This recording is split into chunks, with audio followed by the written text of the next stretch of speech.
So we just got word that there has been a civilian injured in the Karovsky district of Donetsk, and it's reported that she was injured by a small mine which are launched from the air. The rockets, Ukraine launches rockets over the city, and then these small mines break up off of the major rocket and fall down in a cluster bomb type fashion, and then lay on the ground until someone comes along and steps on and blows off their leg. So now we're headed to the location. We just saw the ambulance go by, but we're gonna go to the location, see if we can get some eyewitness accounts. Maybe that ambulance has her in it, maybe it doesn't, but we're taking everything by it comes and trying to bring you all of the information on the ground here in Donetsk that you won't get anywhere else.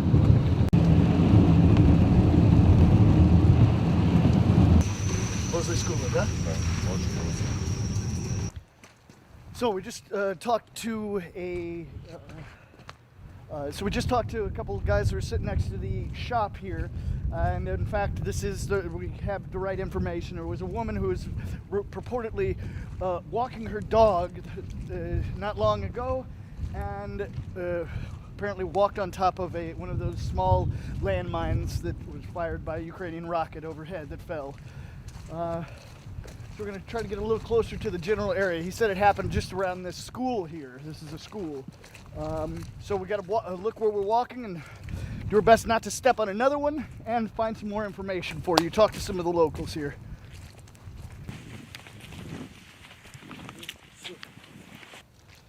All right, so we're going to try to stick to the main concrete here. I think it'll be kind of easier to see these little mines.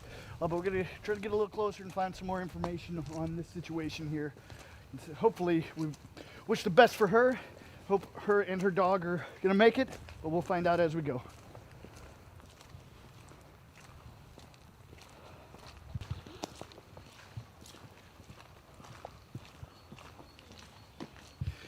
So here's just another evidence of war. It's something common that's across Donbass, is seeing these destroyed vehicles. We can see that it was destroyed by shrapnel of some sort.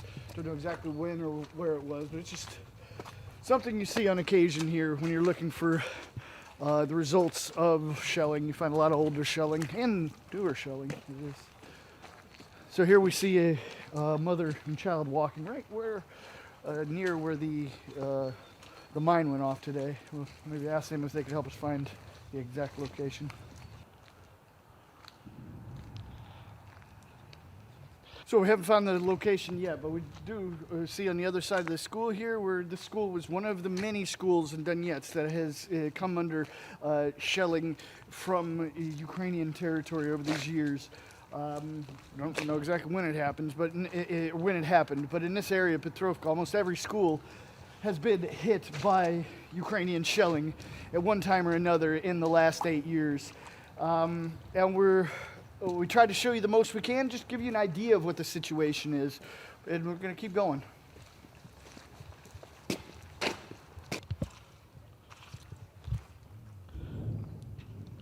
Like normal, a piece of a grad. Just laying on the areas here. There's another couple tubes from the grad rockets. Just another day, another time, another month, another year. Что произошло? Ну, женщина гуляла с собакой, Ага. вот, и наступила на лепесток. Ага. Вот и получилась такая вот. А дальше я ничего не могу сказать, Ага. потому что как бы это, Много они лепестки здесь? ну, такой лепесточек. Много есть? Ну, ты знаешь, может и есть, но понимаешь, как они, да, как бы что-то убрали, может с деревьев даже, знаешь, вот бывает ветер, с деревьев падает. У нас вот здесь вот подорвался мужчина на лепестке, понимаешь? И когда это было? Ну, это было где-то месяца 1,5-2 назад, прямо Ага. вот, недалеко. Тоже вышел чуть в сторону с асфальта вот так вот и подорвался, вот как бы так. И как вы думаете, почему украинские стреляют это тут? как тебе объяснить, почему? Это надо у них спрашивать. Зачем это делать, я не знаю. Ну, для устрашения мирного населения. Вот и все. Тут мирный... Это чисто мирно, тут военных нету. Это все мирные люди, вот школа, вот в школу попали. Да, я вижу окно там горел, да? Да, Когда там это горит. было? Это месяца 2-3 назад, наверное, было. Прямое попадание в крышу. Ну, слава богу, что все живы и здоровы. И на эту школу военный не был? Не было. Нет. Остекленение вот там, и вот это в крышу. Ну, тут все мирные люди. У нас же тут и дети даже есть. Вот детская площадка. Вон, видите, повернитесь и посмотрите. Вот там вот яма. Вот там вот буквально 2 недели назад, даже чуть больше, прилетел снаряд, да. Ага. Вон Прямо он, там да, в вот центре, это да? вот. Да, приехали МЧСники, выкопали этот снаряд. Он не разорвался. Ага. Это посчастило, ну, это чисто случайно, что он не разорвался. Вот выкопали трактор и все, и увезли. Он глубоко засел, где-то на 1,5 метра он вошел в землю. Вот. И именно это место, где мы находимся? Ну вот место, вот. Не, и где мы находимся? Это улица Бирюзова, Кировский район. Вот это 45-й, 44-й и 48-й дом. Это квадрат. Как получил. зовут? Меня Игорь зовут. Очень приятно, я Патрик. Все, спасибо Да большое. не за что, Патрик, не за что.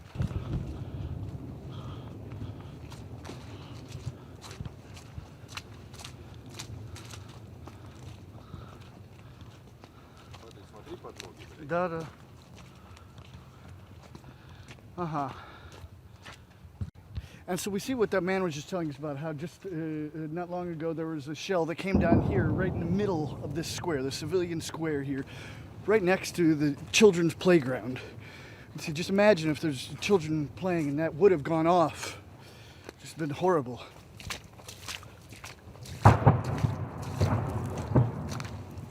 So we've just arrived on the exact location where the woman stepped on the small mine with her dog, and we can see the Donetsk People's Republic MCS emergency services are demining the area, looking for more of the small mines here. We can see them actively working with their metal detector and spike sticks. And here's their car here, Razminernavana, and the deminers. This is the demining team of the Donetsk People's Republic Emergency Services.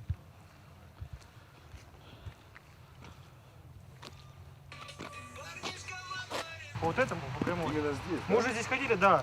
На траву не ступайте только, а вот по прямой. Именно видите? здесь очень много случаев. Ага. Все, спасибо. Спасибо Вот, большое. кого видите по прямой. Да, да, да. А, Спасибо. видимо, она обходила, шла по льду, вот так вот, шла здесь по льду. Потом лед, Наступила. скользко, она хотела обойти, да, наверное, наступила. Понял. и сработала. Ага, ага, Понял, понял, спасибо. спасибо. Понял? Тут очень много случаев. Давай ты вези там, я везу тут. Да, но не снимет, проходи.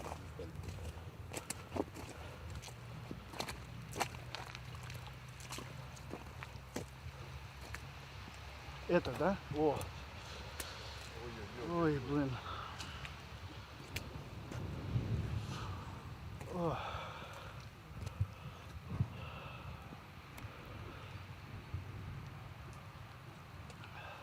Так, я туда не пойду.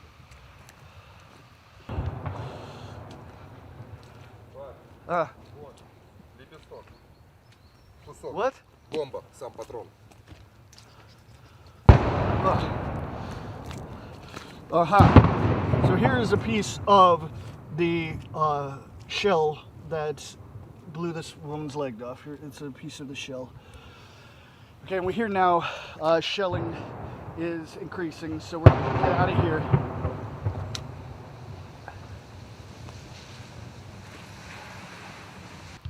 All right, so we've just come a little farther after they demined this area, I guess, to the best of their abilities, and we see this is the main part where,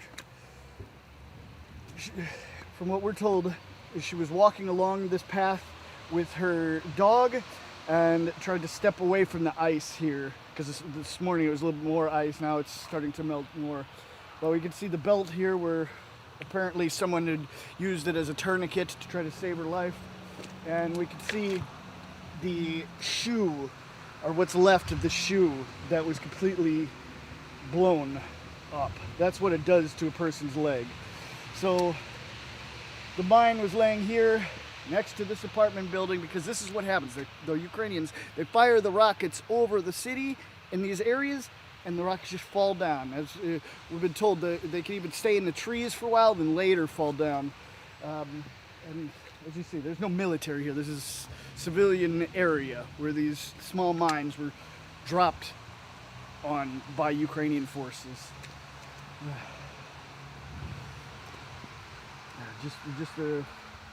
Yeah, we've got little pieces of flesh here laying around, but this is the reality.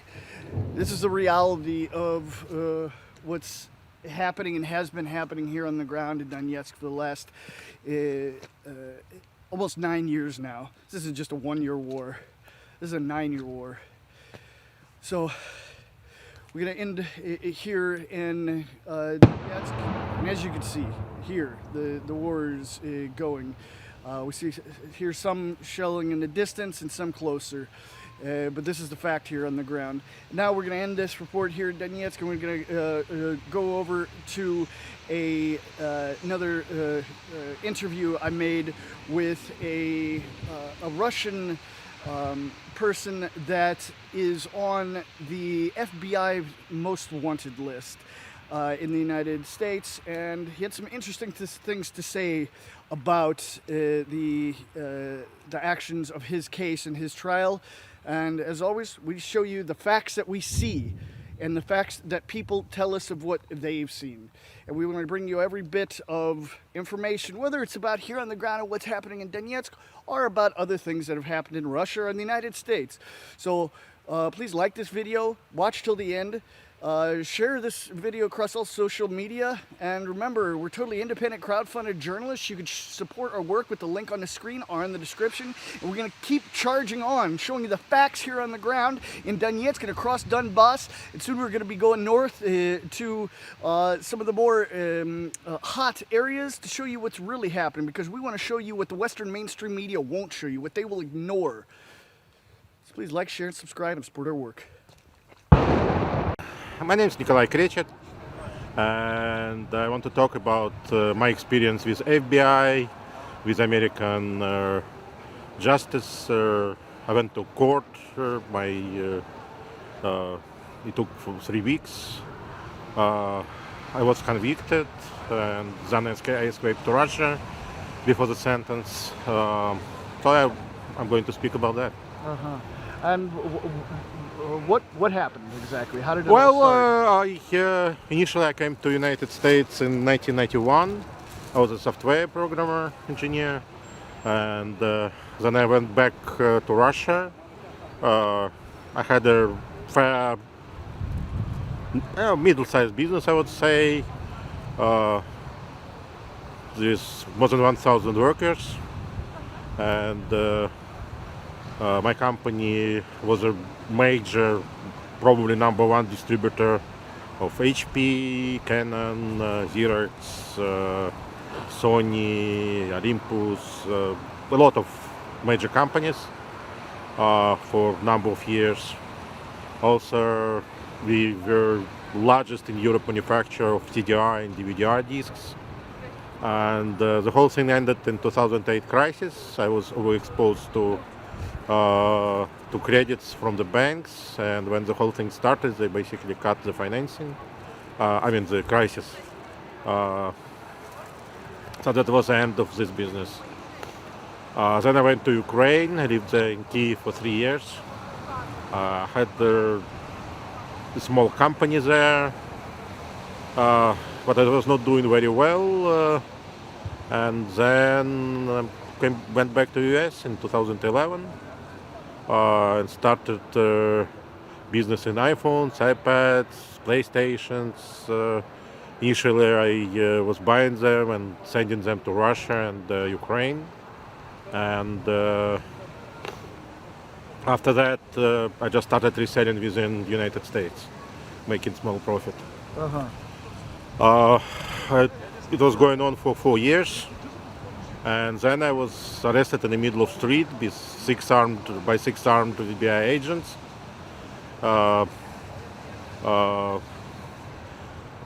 Later I found out that there were actually 6 more in reserve. I spent 2 years in pretrial detention, and then I was released on house arrest because I was demanding a speedy trial. They were not ready, so it took another year for them to get ready, and there was a trial for 3 weeks. I was convicted, like I said, and before the sentence, 8 months later, I escaped and went to Russia eventually. I thought I was doing completely legal business, 100% legal business. But part of my business included dealing with gift cards. Like there were American Express gift cards, Visa, mostly vanilla gift cards, Target gift cards, Apple gift cards. I was buying them anywhere from 3% to 23% discount, as far as I remember. Yeah, 23% probably was the largest one. I thought I was not doing anything wrong. I filed my taxes. I was buying from established businesses those gift cards.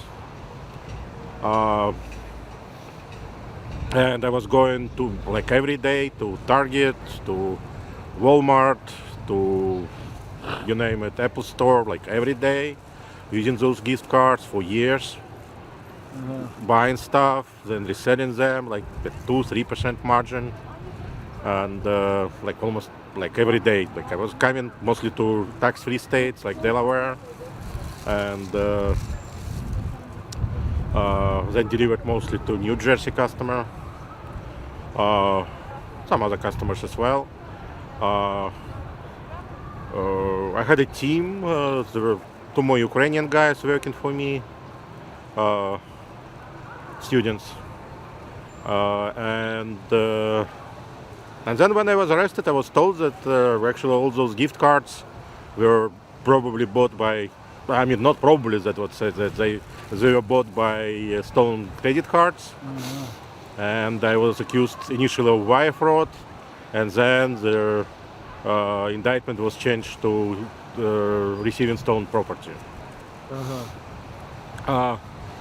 Like, I mean, I gave interview to FBI right away.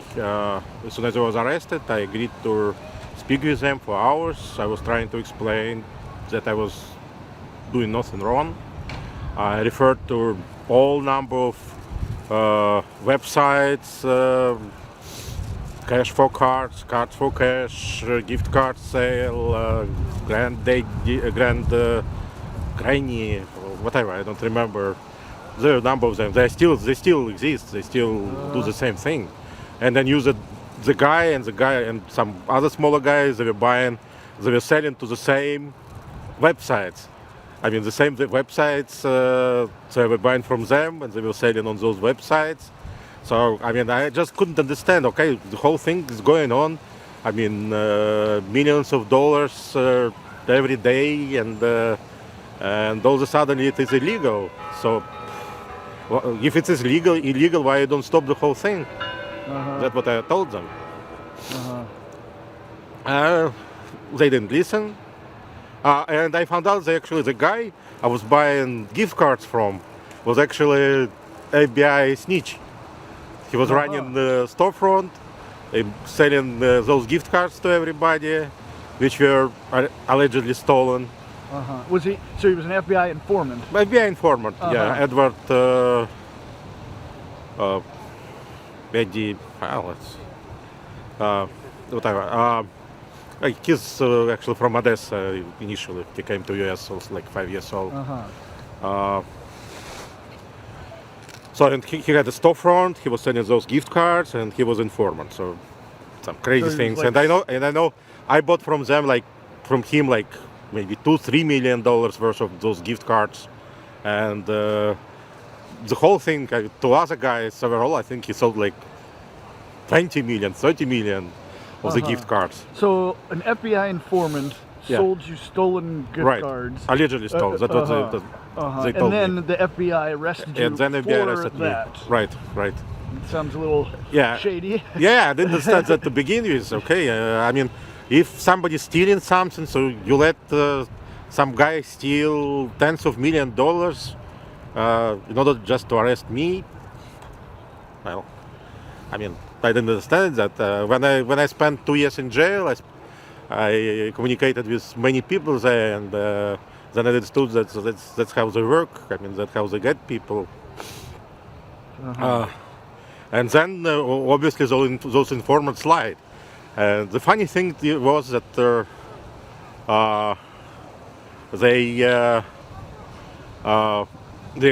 had like hours and hours, like 20 hours of recorded conversations by cellular phone.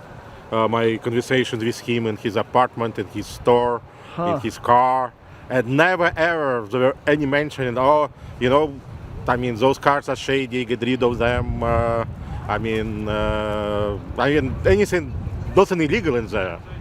Even So though there, it was like they set you up. right.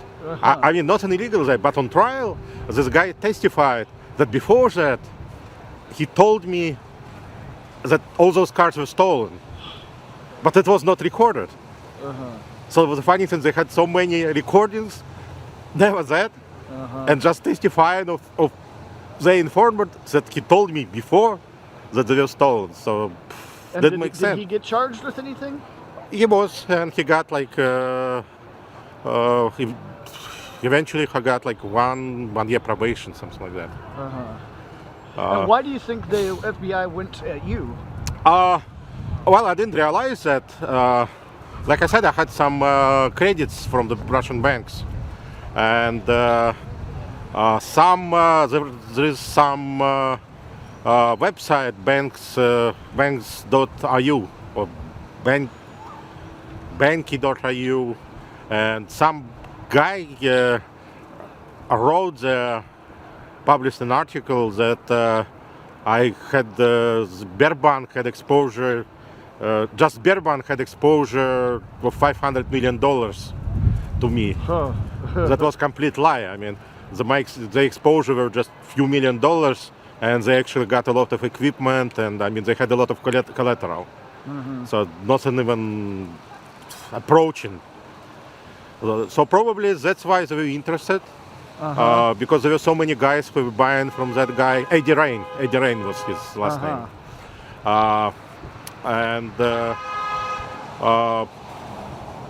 So I guess they just thought they would get some Russian oligarch and I mean, there would be some public exposure, things like that. I mean, I guess they realized that was lie, but obviously they started this, and they understood later that if FBI starts something, they don't stop. And how did you escape, as you said? Well, it was not so hard because I don't know about now, but when you leave United States, you don't have, there is no actual control. I mean, you could go to Mexico just like that. I don't know, maybe it's still, I mean, there is a control. Things are changing, yeah. I don't know, but at least at that you time just, it was... You left through Mexico? Or? Right, yeah, I just left there. Yeah, I had some... I also had the decoy. I gave my phone to one guy who was going to Russia. So they thought that I went the other way, straight to Russia. But I went the long way.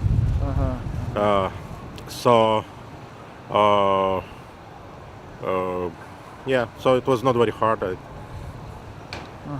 And so, and right now you're wanted then? Yeah, I'm wanted. I'm on FBI wanted list, so I cannot go anywhere.